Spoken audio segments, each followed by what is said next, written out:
ሰላም ጤና ይስጥልኝ ውድ የሐሴት ስፖርት ተከታታዮች፣ በአውሮፓ ቻምፒየንስ ሊግ የጥሎ ማለፍ የደርሶ መልስ ጨዋታ ዛሬ ይጀምራል። እነዚህና የዝውውር ዜናዎችን ጨምሮ ሌሎች አጫጭር ስፖርታዊ መረጃዎችን በስፋት የማስደምጣቸው ይሆናል። መልካሙን ሁሉ ለእናንተ።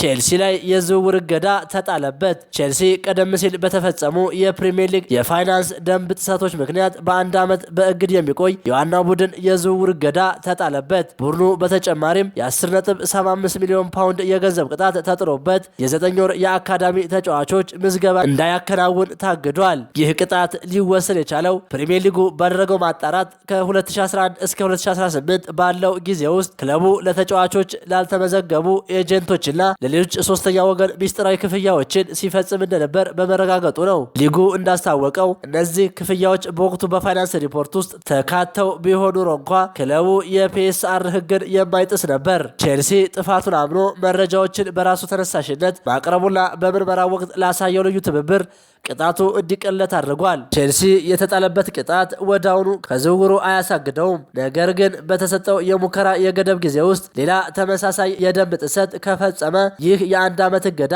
በቀጥታ ተግባራዊ ይሆናል። ጥሰቱን በድጋሚ ከፈጸመ ለአንድ ዓመት ተጫዋቾች አያዘዋውርም።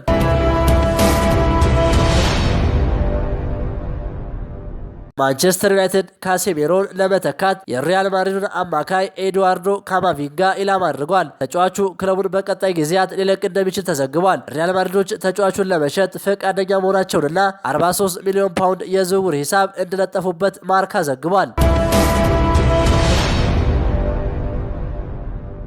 ሪያል ማድሪድ የባየር ሙኒኩን የፊት መስመር ተሰላፊ ኦሊሴ የማስፈረም ፍላጎት እንዳለው የጀርመኑ ቢልድ አስነብቧል። ፕሬዝዳንት ፊዮረንቲና ፔሬዝ የኦሊሴ አድናቂ መሆናቸውንና እስከ 160 ሚሊዮን ዩሮ የመክፈል ፍላጎት እንዳላቸው ዘግቧል። ይሁን እንጂ ባየር ሙኒክ ኦሊሴን የመሸጥ ፍላጎት እንደሌለውና በሁሉም የኮንትራት ማፍረሻ አንቀጽ እንዳልተካተተ ተነግሯል። ኦሊሴ በባየር ሙኒክ እስከ 2029 የሚያቆይ የረጅም ጊዜ ኮንትራት እንዳለው ይታወቃል። ይሁን እንጂ የባየር ሙኒክ ኃላፊዎች ከፍተኛ ገንዘብ ከቀረበ ሀሳባቸውን ሊቀይሩ እንደሚችሉ ተገልጿል። በሌላ በኩል ከቅርብ ዓመታት ወዲህ ኮከብ ተጫዋቾች ውላቸው ሲያበቃ በነፃ ማስፈረም ዓላማው ያደረገው ሪያል ማድሪድ ያንን ያህል ገንዘብ ያቀርባል ወይ የሚለው ይጠበቃል።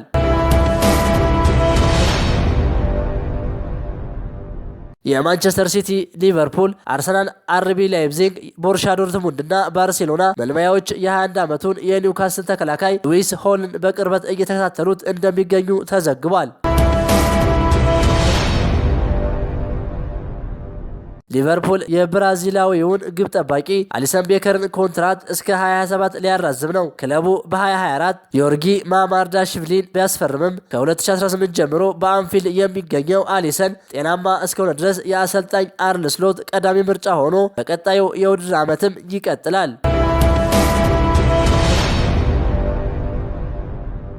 ቼልሲ የ18 ዓመቱን ፈረንሳይ የክንፍ ተጫዋች ራያን ሜሲን ከስትራስቦርግ ለማስፈረም ያላቸውን እቅድ ሊያፈጥኑ ይችላሉ። ምክንያቱ ደግሞ ከባየር ሙኒክ፣ ባርሴሎናና ፓሪስ ሰን ጀርመን እየጨመረ የመጣው ፍላጎት ተከትሎ ነው። ቶተንሃም ጫና ውስጥ ያሉትን አሰልጣኛቸውን ኢጎር ቱዶርን ለመተካት እስከ 8 እጩዎችን እያጤኑ ሲሆን ሾንዳይች፣ ፖቼቲኖና ሮቤርቶ ዲዘርቢ ከነዚህ ውስጥ ይገኙበታል። በተያያዘም ቶተንሃም ወደ ታችኛው ሊግ የሚወርድ ከሆነ ማንቸስተር ሲቲ የ26 ዓመቱን ስፔናዊ ተከላካይ ፔድሮ ፖሮን ከሚገመተው የ80 ሚሊዮን ፓውንድ ዋጋ በጣም ባነሰ ሂሳብ ሊያስፈርሙት እንደሚችሉ ተገልጿል። የአውሮፓ ቻምፒየንስ ሊግ የዙር 16 የመልስ ጨዋታዎች ዛሬ ጅማሮውን ሲያደርግ በመጀመሪያው ዙር ጨዋታ 3-0 በሆነ ውጤት ሽንፈት ያስተናገደው ስፖርቲንግ ሊዝበን ከቦዶ ምሽቱ 2:45 ጨዋታውን ሲያደርግ፣ በተመሳሳይ በመጀመሪያ ዙር ጨዋታ ሽንፈት ያስተናገዱት ቼልሲ ከፒኤስጂ እንዲሁም ማንቸስተር ሲቲ ከሪያል ማድሪድ በሜዳቸው ምሽት 5 ሰዓት ጨዋታቸውን ያደርጋሉ። ሌላው ለአራትዮሽ ዋንጫ እየተፋለመ የሚገኘው የእንግሊዙ ተወካይ አርሰናል በተመሳሳይ ምሽት 5 ሰዓት ባየር ሊቨርኩሰንን ያስተናግዳል። ክቡራን የሐሴት ስፖርት አድማጮች ለሰዓቱ ያስኳቸው አጫጭር ስፖርታዊ መረጃዎች ይህንን ይመስሉ ነበር። ሐሳባችሁን በኮሜንት አጋሩኝ። ለሌሎች ስፖርት ወዳጆችም እንዲደርስ ሸር አድርጉት። ቸር ተመኘን።